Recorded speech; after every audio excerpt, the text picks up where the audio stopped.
राम राम जी दोस्तों, मैं आपको एक सच्ची घटना पर आधारित एक ऐसी कथा बता रहा हूँ। आपको आपके रोंगटे खड़े हो जाएंगे इसे सुन के। मैं जानता हूँ कि अगर आपने ये पूरी, हो सकता है थोड़ी लंबी हो जाए बताने में, लेकिन आपने पूरी कथा सुन ली ना, आप जय श्री राम बोले या जय श्री राम लिखे नहीं रह पाओगे, मुझे इतना पता है। और हो भी सकता है कि आपकी आंखों से आंसू भी आ जाएं। मैं बात कर रहा हूँ राजस्थान के नवलगढ़ जिले में झुंझुनू गांव की। वहाँ पर एक व्यक्ति थे जो श्री रामचंद्र जी के बहुत बड़े भक्त थे। हर चीज में राम का नाम लेते थे। बहुत ही सीधा, उनका निर्मल स्वभाव था। वो इतना, मतलब उनके अंदर एक छल कपट बहुत कम था। सीधे साधे व्यक्ति थे। उनसे कुछ भी पूछा जाता था तो बस एक ही जवाब देते थे, मेरे रामचंद्र जी जाने। बच्चे बड़े हो गए उनके, तो उनकी जो बिटिया थी, उनकी शादी के लिए उन्हें एक सेठ से कर्ज लेना पड़ा। कर्ज लिया, शादी हो गई, शादी उन्होंने कर दी। कुछ दिनों बाद उन्होंने वो कर्ज भी चुका दिया। कर्ज चुकाने के बाद तो सेठ की नीयत जो थी वो गड़बड़ा गई। तो उन्होंने कुछ टाइम बाद कचहरी में केस कर दिया। और जब समन आया, जब जो चौथमल जिनका नाम था, जो भक्त थे, तो वो गए समन में। जब गए अदालत में तो उनका नाम बुला, तब उन्होंने पूछा, जज साहब ने पूछा, भाई तुमने इनका कर्जा क्यों नहीं दिया? जज साहब से उन्होंने बोला, जज साहब मैंने तो कर्जा दे दिया है। उन्होंने पर्ची भी दिखाई। उस पर्ची में, अनपढ़ आदमी थे वो, तो उस पर्ची में भी यही लिखा हुआ था कि अभी सारा कर्जा बाकी है। तो उन्होंने, मतलब सेठ ने हेरा फेरी कर ली थी। तो भैया अब उनसे ये पूछा गया, जज साहब को उन पे तरस आ गया उनकी मासूमियत देखकर। जज साहब ने उनसे ये पूछा, क्या तुम्हें वहां पर उस टाइम पर कोई था? तो उन्होंने कहा, जी रामचंद्र जी थे।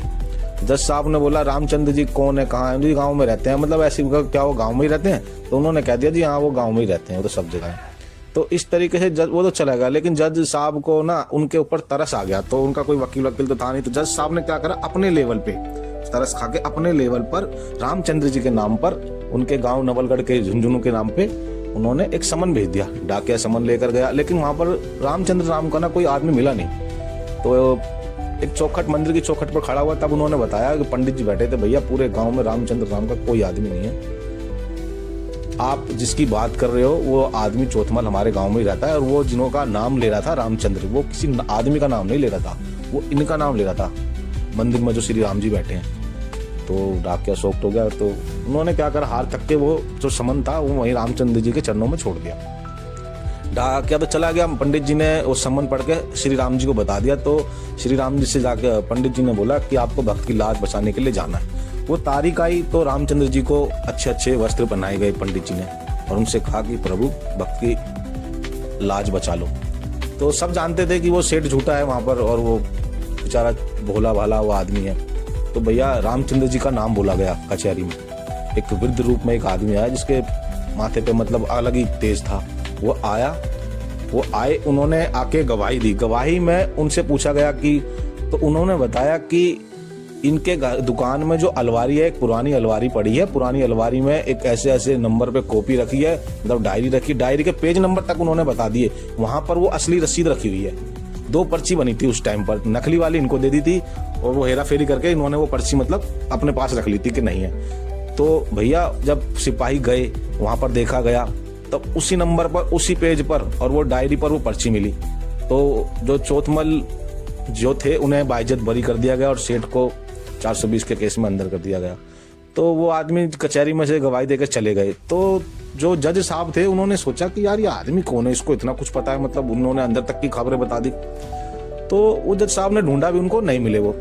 तो बाद में वो किसी तरह उनके मन में मतलब एक अलग सा कुछ हो रह गया। तो जज साहब ना उनके गांव चले गए। जब गांव में पता लगा कि रामचंद्र नाम का तो कोई आदमी नहीं है, तब उन्होंने खोज खबर निकाली, डाकियों को बुलाया, भाई समन कहाँ छोड़ा। जब पूरी कहानी पता लगी उन्हें कि जाओ मैंने तो यहाँ पर ऐसे ऐसे उनको छोड़ा था, भाई साहब जो जज साहब थे ना, उनके रोंगटे खड़े हो गए। और आंखों से आंसू के अलावा भाई साहब, मतलब आंखों से सिर्फ आंसू बह रहे थे। उन्हें इतना पश्चाताप हुआ कि जो सृष्टि के रचयिता हैं, जो तीनों लोगों के स्वामी हैं, जो इस ब्रह्मांड को चलाते हैं, मैंने उन्हें अपनी कचहरी में बुला लिया, मतलब मैं इतना बड़ा बन गया।